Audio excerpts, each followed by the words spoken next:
우리 교회 성품 달력 7월의 성품이 신중인데요. 신중을 어떻게 설명했냐면 바람직하지 않은 결과를 초래할 마음이나 행동, 말, 태도를 삼가는 능력이라고 그랬습니다.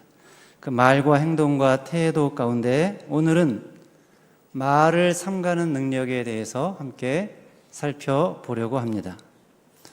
어느 가정에서 남편이 아내에게 물었어요. 여보, 내가 말을 많이 하는 편인가? 아내가 말했어요. 아니, 말을 많이 하는 편은 아니야. 정말? 그런데 말을 한번 시작하면 멈출 줄 모른다는 게 문제야. 그러니까 말을 많이 하고 적게 하느냐, 그것도 고려할 문제이지만 말을 언제 시작하고 언제 멈추느냐, 멈출 줄 모른다면 그게 문제라는 거죠.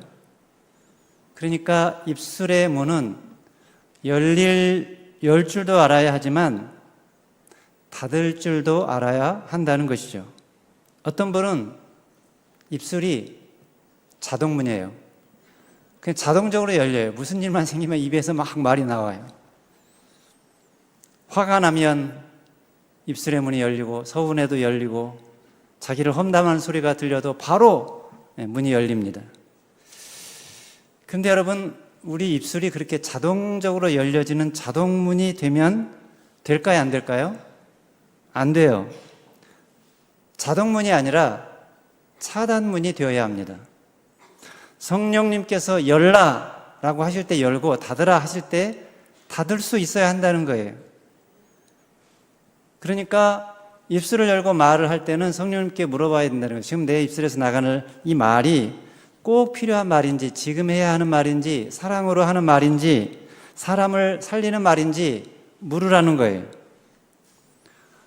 자동문같이 시시때때로 자동적으로 열리는 입술을 가진 사람은 그 입술의 주인이 누구입니까? 자기예요. 자기 자신이에요. 자기의 감정이에요. 그런데 차단문, 입술이 차단문인 사람의 주인은 누구입니까? 성령님이세요. 성령님께서 열라 하면 열고 닫으라 하면 닫는 거예요. 자, 그렇다면 나의 입술은 자동문인가 차단문인가? 자동문입니까? 차단문입니까? 어떤 문이 되어야겠죠? 차단문이 되어야 한다는 거예요. 왜 우리 입술이 자동문이 되면 안 되고 차단문이 되어야 하는가? 잠언 10장 19절 말씀을 보겠습니다. 시작. 말이 많으면 허물을 면하기 어려우나 그 입술을 제어하는 자는 지혜가 있느니라. 말이 많으면 뭐를 면하기 어렵다고요? 허물을. 입술을 제어하면 뭐가 있다고요? 지혜가. 그러니 입술이 자동문이 되면 안 되고 차단문이 되어야 한다는 거예요. 그리고 오늘 본문 잠언 17장 28절에서는 뭐라고 그랬습니까? 입술을 닫고 잠잠하는 것이 지혜요 슬기라고 그랬어요. 같이 읽겠습니다. 시작. 미련한 자라도 잠잠하면 지혜로운 자로 여겨지고 그의 입술을 닫으면 슬기로운 자로 여겨지느니라. 여러분, 지혜로운 자가 되고 싶습니까? 아니에요? 슬기로운 자가 되고 싶습니까? 그럼 어떻게 하라는 거예요? 따라서 해보겠습니다. 잠잠하라. 입술을 닫으라. 그러나 이 말은 무조건 말을 하지 말고 잠잠하라. 무조건 입은 열지 말고 닫으라. 그런 말이 아니라 무슨 말입니까? 잠잠할 때와 말할 때를 잘 분별하라는 거예요. 입술의 문을 열 때와 닫을 때를 분별하라는 것입니다. 자, 그렇다면 여러분, 우리가 언제 입술을 열어야 될까요? 먼저는 그 속에, 언제 입술을 닫아야 할까? 닫을 때입니다. 언제 입술을 닫아야 할까? 먼저는 그 속에 뭐가 일어났을 때? 화가 일어났을 때. 화가 일어났을 때는 어떻게 하라고요? 말을 하지 말고 입술을 닫으라는 거예요. 왜냐하면 왜 화가 났을 때 말을 하면 안 되는 겁니까? 이유가 무엇입니까? 그것은 우리 마음속에서 화가 나면, 화가 막 치밀어 오르면 우리 뇌에서 이거를 긴장 상황으로 여겨서 대화 모드가 아니라 전투 모드로 바꾼다는 거예요. 화가 나면 우리 뇌에서 경보장치가 먼저 켜진답니다. 화가 나면 편도체가 활성화되고 전전두엽 기능이 크게 약화되어서 모든 상황에서 방어기제와 공격성이 커진다고 합니다. 무조건 자기를 방어하고 상대방은 공격하려는 그런 경향이 나타난다는 거예요. 그러면 그때 입에서 나오는 말은 어떤 말이 되는 거예요? 해결하는 말이 아니라 상대방을 공격하는 말이 된다는 거예요. 그러면 그 말을 듣는 사람이 어떻게 됩니까? 상처받기가 너무나 쉽다는 거죠. 잠언 15장 1절 말씀을 보겠습니다. 시작. 유순한 대답은 분노를 쉬게 하여도 과격한 말은 노를 격동하느니라. 잠언 29장 22절에서는 노하는 자는 다툼을 일으키고 성내는 자는 범죄함이 많으니라 그랬어요. 그러니까 노하고 화가 난 상태에서 어떤 말을 하면 그게 범죄의 도구가 되기가 쉽다는 거예요. 그리고 다툼을 일으키기가 쉽다는 거예요. 그러니까 화가 난 상태에서는, 분노가 가득한 상태에서는 말을 하지 말라는 거예요. 또 화가 난 채로 말을 하면 위험한 것이, 화가 난 채로 어떤 말을 하면 그 말에 독이 들어가기 때문입니다. 말이 독화살이 되기가 쉽기 때문이에요. 시편 64편 3절 말씀에 보면 그들이 칼같이 자기 혀를 연마하여 화살같이 독한 말로 겨누고, 이런 말이 나옵니다. 이 말은 다윗이 한 말인데요. 다윗의 대적들이 다윗을 공궁에 빠뜨리기 위해서, 다윗을 공격하기 위해서 온갖 궁리를 하는데, 그런데 다윗을 죽이려고 화살을 준비하고 창을 준비하고 그런 것만 준비한 것이 아니라 이 혀를 막 연마해가지고 칼같이 갈고 있다는 거예요. 그래서 한마디 말을 하면 칼로 푹 찌르는 것처럼 그런 말을 하려고 막 연구를 했다는 거예요. 그리고 말 한마디에다가 거기다가 독을 붙여가지고 말이 나가면 그 말이 그 사람의 심장을 찌르는 독화살이 되게 했다는 거예요. 그러니까 어떤 총이나 칼이나 화살 이런 것들만 살상 무기가 아니라 말도 사람을 죽이는 살상 무기가 될 수 있다는 거예요. 그래서 그 말을 들으면 막 죽고 싶은 거예요. 막 두렵고 불안이 생기고 막 그런 마음이 생기게 하는 거예요. 그런데 그런 독화살 같은 말이 언제 나오느냐? 화가 났을 때 나온다는 거예요. 화가 났을 때. 그러므로 화가 난 상태에서는 어떻게 하라는 것입니까? 입을 열지 말라는 거예요. 말을 하지 말라는 거예요. 화가 났을 때는 입술의 문을 꽉 닫으라는 거예요. 왜냐하면 닫지 않으면 그 입에서 나오는 말로 인해서 그 말이 독이 되어서, 독화살이 되어서 누군가의 심장을 찌르고 그를 죽일 수도 있기 때문입니다. 죽지 않더라도 그 사람의 기억에 새겨져서 그 사람을 오랫동안 괴롭힐 수가 있습니다. 여러분, 10년 전에, 20년, 30년, 40년, 50년 전에 들었던 말이 아직도 상처가 되어서 여러분 기억나는 말이 있습니까? 없습니까? 아마 있을 거예요. 안타까운 것은 그 말들이 다 좋은 말이 아니라는 거예요. 모욕적이고 험담하는 말이에요. 누구 집 자식은 벌써 이렇다더라. 야, 머리는 장식으로 달고 다니냐? 너는 안 돼. 너 나중에 커서 뭐가 되려고 그러냐? 여자가 무슨 일을 한다고 그래? 나가 죽어라. 사실 이런 말들은 화가 너무 많이 났을 때 그냥 한 말이에요. 화가 난 상태로 한 말이에요. 그런데 그 말을 들은 사람은 20년, 30년, 50년이 지나도 잊혀지지가 않는다는 거예요. 그 말이 그렇게 오랜 세월 동안 그 사람의 마음을 괴롭히고 있다는 거예요. 사람은 평온할 때 들은 말보다 화가 났을 때, 감정이 크게 흔들릴 때 들은 말을 더 강하게 기억하는 경향이 있다고 합니다. 그러니까 어떤 사람에게는 홧김에 한 말, 단지 나는 홧김에 한 말일 뿐이야 라고 할 수 있지만 듣는 사람에게는 그게 치명적인 상처가 될 수 있다는 거예요. 사람들 가운데 가끔 이렇게 말하는 사람들 있죠. 아주 모욕적이고 험한 무례한 말, 험한 말을 마구 퍼부어놓고는 미안해, 내가 화가 나서 한 말이야, 진심이 아니었어, 이렇게 말하는 경우가 있죠. 근데 그 말을 들은 상대방은 어떠냐는 거예요. 이미 마음이 확 상한 상태인 거죠. 이미 상처를 받은 상태예요. 미안하다고 말한다고 그 상처가 없어지지 않는다는 거예요. 그러므로 화가 난 채 말하는 것은 삼가라.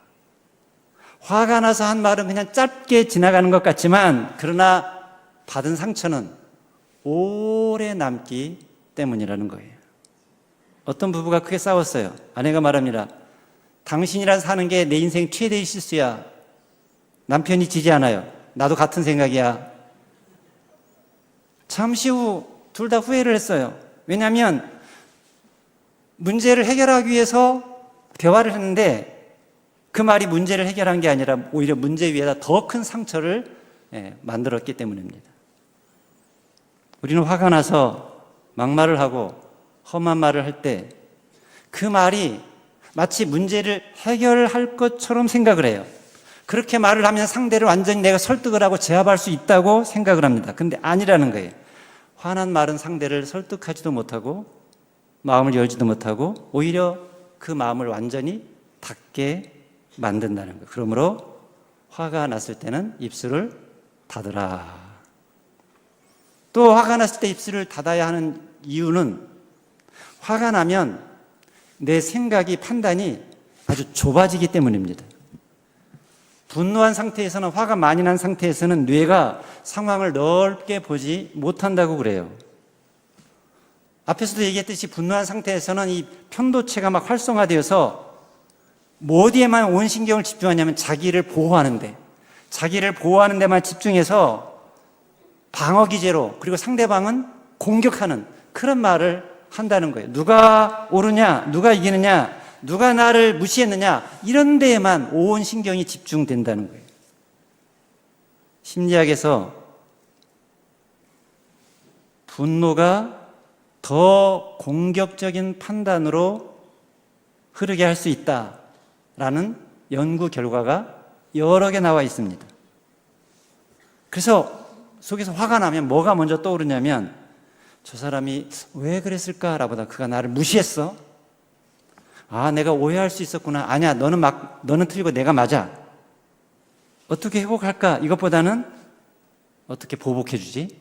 이런 것들이 먼저 생각난다는 거예요. 그래서 화가 난 채로 어떤 말을 하면 그것은 대화가 아니라 뭐가 되느냐? 전투가 되고 판결이 된다는 것입니다. 상대방을 이해하려는 말이 아니라 상대방을 막 제압하려고 하는 말이 되기가 쉽다는 거예요. 그러니 화가 난 상태에서는 말을 하지 말고 입술을 닫으라. 또 입술을 닫아야 할 때 중요한 때가 언제냐면 상대방의 말을 듣기 전입니다. 상대방의 말을 듣기 전에는 어떻게 하라고? 입을 열지 말라는 거예요. 우리는 종종 다 알지 못하면서 너무 빨리 말을 할 때가 있어요. 한쪽 이야기만 듣고 겉모습만 보고 소문만 듣고 그것을 마치 사실인 것처럼 확신을 합니다. 그런데 나중에 알고 보면, 당사자에게 확인을 해보면 그게 사실이 아닌 경우가 너무나 많아요. 그러면 사실이 아닌 것을 가지고 섣불리 판단하고 평가했다면 너무나 민망하겠죠. 그래서 잠언 18장 13절은 이렇게 말합니다. 같이 읽겠습니다. 시작. 듣기 전에 대답하는 자는 미련하여 욕을 당하느니라. 듣기 전에 빨리 말하고 빨리 대답하는 사람, 그런 사람이 일견 똑똑해 보일 수 있습니다. 왜냐하면 반응이 아주 빠르니까요. 말에 재치가 있으니까요.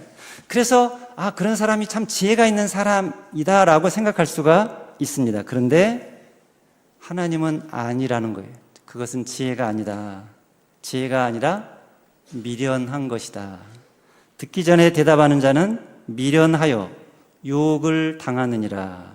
그러니 욕을 당하지 않으려면 듣기 전에 말하지 말고 다 듣고 말을 하라는 거예요.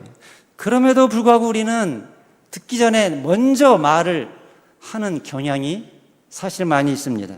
가정에서 부모가 자녀의 말을 듣기 전에 먼저 결론을 내리고 판결을 해요. 남편이 아내의 말을 듣기 전에 이미 판결을 내리고 있습니다. 그런데 그것은 들어보지 않았기 때문에 잘못된 판결일 가능성이 많다는 거예요. 대답을 듣기 전에 빨리 말하는 것은 지혜가 아니라는 거예요. 지혜로운 사람은 빨리 말하는 사람이 아니라, 말이 빠른 사람이 아니라 듣는 것이 빠른 사람입니다. 듣기는 빨리 하고 말하기는 늦게 하는 사람입니다. 미국의 하버드 비즈니스 스쿨 연구진이 대화하는 실험을 해봤어요. 그랬더니 말을 잘하는 사람보다 말을 잘 듣는 사람, 그 사람에게 훨씬 높은 호감도가 나타났다고 합니다. 사람들은 말을 많이 잘하는 사람보다 질문을 많이 하는 사람, 특히 후속 질문을 하는 사람에게 더 호감을 가진다는 거예요. 그 이유는 그 질문이, 리액션이, 반응이 내가 당신에게 관심을 갖고 당신의 말을 지금 잘 듣고 있다는 호감을 전달하기 때문이라는 것입니다.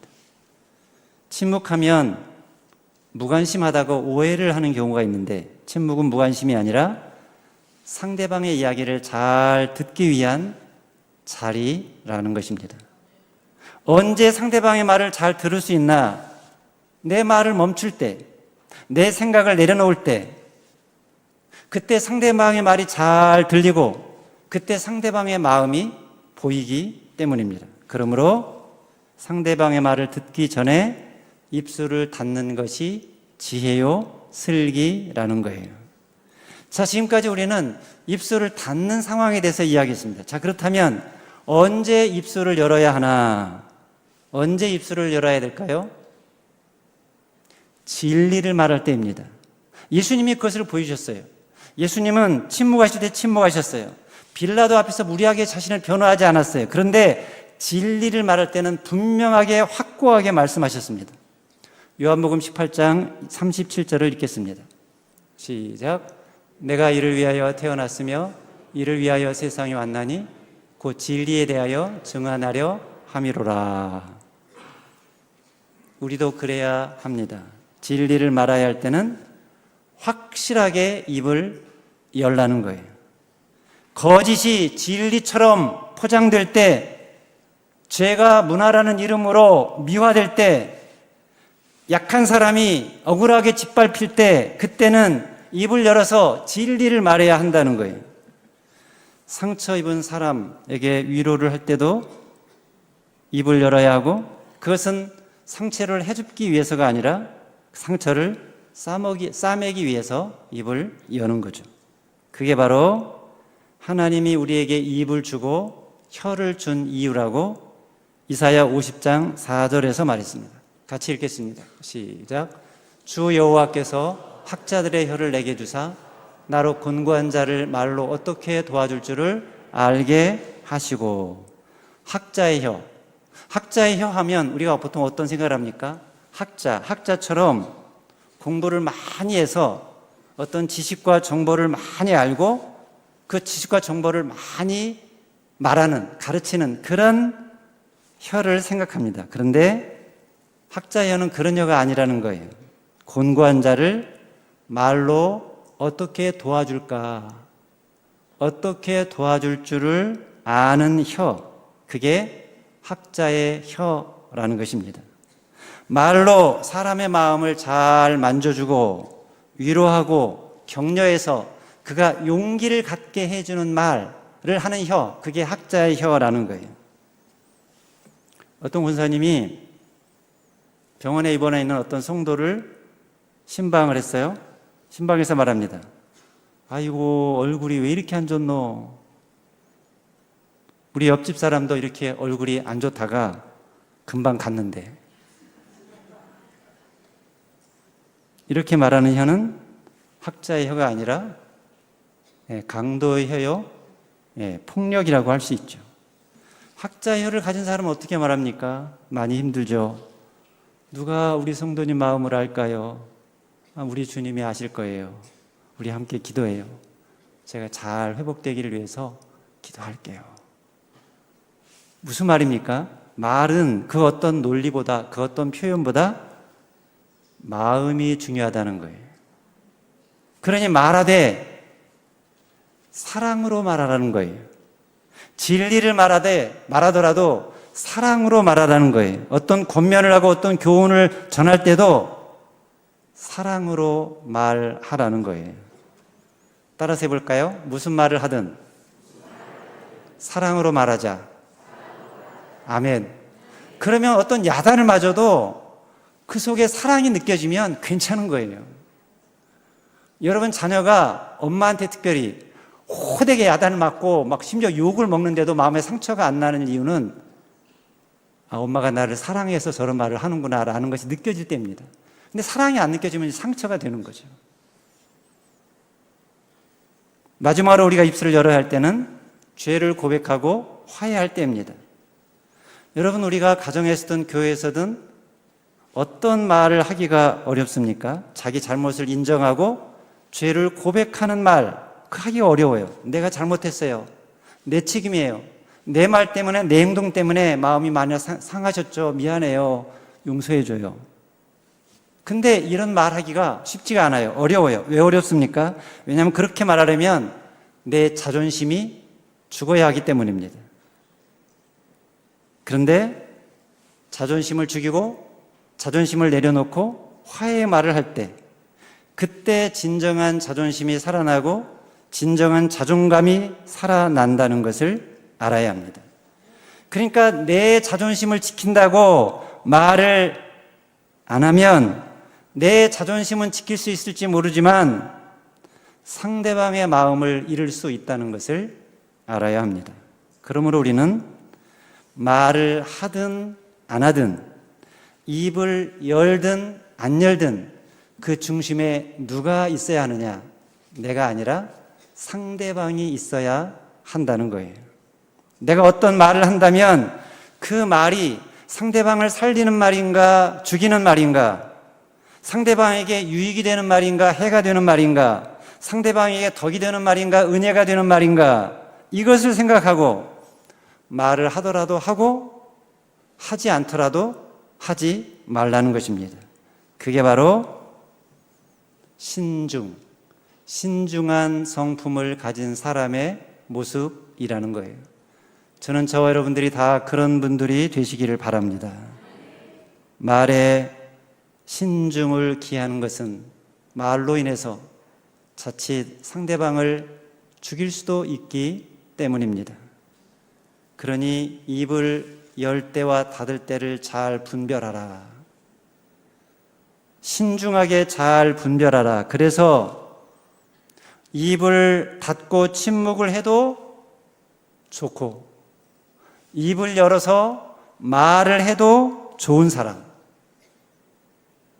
그 속에서 사랑이 느껴져서 대화하면 만나면 마음의 위로가 되고 격려가 되고 용기가 나고 살맛이 생기게 하는 사람, 그런 사람들이 저와 여러분들 되시기를 주님의 이름으로 축원합니다.